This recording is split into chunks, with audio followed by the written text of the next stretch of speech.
कांदा नगरीतून जम्मू काश्मीरला रेल्वेने 2600 टन मक्का रवाना। आशिया खंडातील सर्वात मोठे कांदा नगरी प्रसिद्ध असलेल्या लासलगाव येथून जम्मू काश्मीरला 2600 टन मक्का रवाना। लासलगाव येथून रेल्वेने जम्मू काश्मीरमधील बारी ब्राह्मण या शहरात पोल्ट्रीसाठी 2600 टन मक्का रवाना झाली आहे।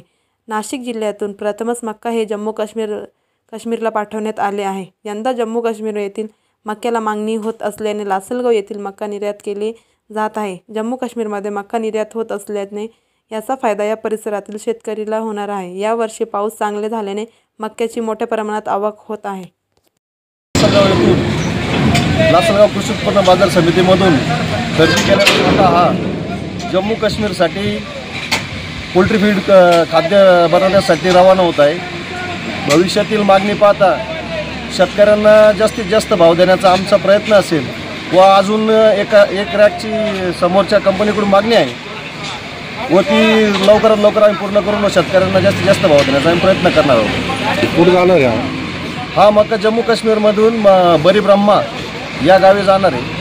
तिथं MIDC मध्ये त्याचं पोल्ट्री फीड खाद्य तयार होऊन मग तिथल्या त्या पोल्ट्रीसाठी तो माल तिथं जाणार आहे।